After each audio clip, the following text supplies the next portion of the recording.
భరద్వాజ్ గారు మరో అంశం చూసుకుంటే వైఎస్ జగన్మోహన్ రెడ్డి తన ఎమ్మెల్యేలతో సమావేశం నిర్వహించారు. అది జనరల్గా జరిగేది. రాజకీయ పార్టీలు వాళ్ళ గెలిచిన ఎమ్మెల్యేలతో సమావేశం పెట్టుకుంటారు. ఇక్కడ ఇంకో ట్విస్ట్ ఏంటంటే ఎమ్మెల్సీలు 3 రాజీనామా చేసి టీడీపీలో చేరారు.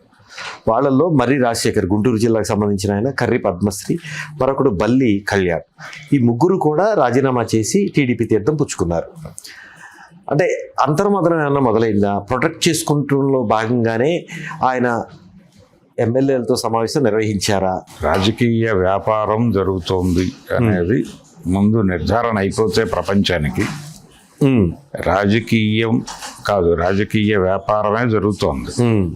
రాజకీయం వ్యాపారంగా మారిపోవటం కాదు, రాజకీయ వ్యాపారం జరుగుతున్న సందర్భంలో ఇలాంటి దూకుడులు ఉంటాయి ఖచ్చితంగా. అంటే వాళ్ళ ప్రయోజనాలు, పార్టీ ప్రయోజనము, ఓ సిద్ధాంతము, దాని మీద కమిట్మెంట్, ఆ గొడవలు లేవు. ఇప్పుడు ట్యాగ్లైన్ అది మారే ప్రతి ఒక్కరు చెప్పే మాట అంతే. అంటే వాళ్ళకు రెండో మాట కూడా చెప్పచ్చు, ఈ పార్టీ అధికారంలో లేనప్పుడు దీనికి బర్డెన్గా ఎందుకు ఉండాలి? ఇక్కడ బర్డెన్ భారంగా వెళ్ళిపోయి వీళ్ళకి కొంత రిలాక్సేషన్ కలిగిస్తే రేపు అధికారం వస్తే మళ్ళీ రామా మేము ఇంట్లో సుఖశాంతులు వచ్చినప్పుడు మేము మళ్ళీ వెనక్కి రామ్మా, కష్టకాలంలో తింటూ వీళ్ళని ఇబ్బంది పెట్టడం కన్నా కూడా అన్న టోన్లో మాట్లాడేసి వెళ్ళిపోతారు. అది జరుగుతుంది ఎక్కడైనా. ఇది ఇక్కడ కొత్త విషయం ఏం కాదు.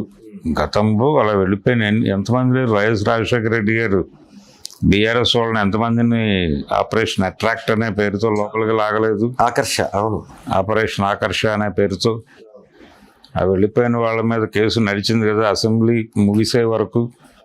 వైఎస్ వెళ్ళిపోయాడు కానీ ఆ కేసు అలాగే ఉంది, అది క్లోజ్ అయ్యింది ఎప్పుడు. సో ఇలాంటివన్నీ కూడా చివరిలో వాళ్ళ మీద నాదెళ్ల మనోహర్ చర్య కూడా తీసుకున్నారు. అప్పుడు సభాపతిగా ఉన్నారు ఆయన. అవును, అంటే అయిపోయింది అప్పటికి అసెంబ్లీ గడువు ముగిసిపోయి అయిపోయింది అంతా. క్లోజింగ్ సెరమనీ టైంలో జరిగింది అది, రోసయ్య గారి చివరి రోజులు. ఇతను వచ్చిన తర్వాత కిరణ్ కుమార్ వచ్చిన తర్వాత అదే పద్ధతిలో ఇక్కడ వెళ్ళిపోవటాలు అనే వాళ్ళు ఉంటారనేది వాళ్ళకి రూఢిగా తెలుసు. ఎందుకంటే రేపు వాళ్ళ అధికారంలోకి వచ్చాక అటు నుంచి వచ్చేవాళ్ళు వస్తారు. వీళ్ళే కాదు, అటు నుంచి ఇంకా చాలా మంది వస్తారు.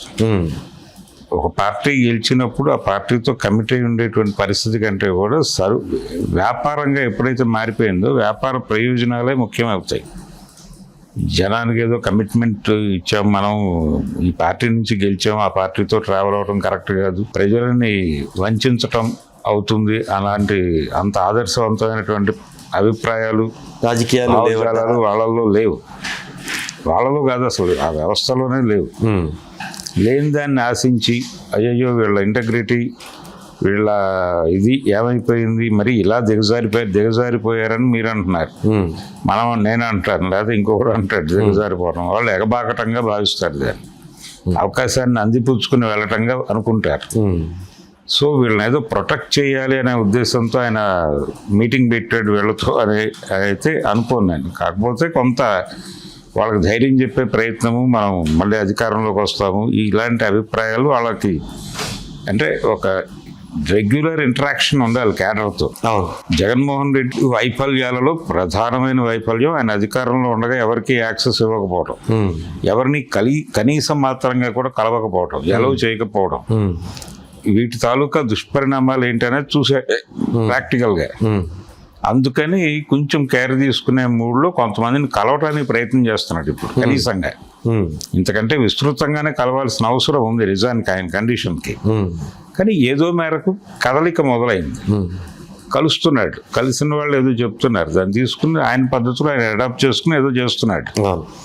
కాబట్టి ఈ యాక్సెస్ ఇవ్వడు జగన్మోహన్ రెడ్డి అనేటువంటి అభిప్రాయం ప్రపంచంలో ఉంది. ఆ పార్టీ ఎమ్మెల్యేలకి, ఆ పార్టీ జిల్లా అధ్యక్షులకు కూడా ఆయన కలవడం గగనమైపోయిన పరిస్థితులు ఉన్నాయి. ఒక గుంటూరు జిల్లా అప్పటి పార్టీ అధినాయకుడైతే నాకు ఒకసారి ముఖ్యమంత్రి గారిని కల్పించడం బహిరంగ వేదిక మీద అడిగాడు ఎవరు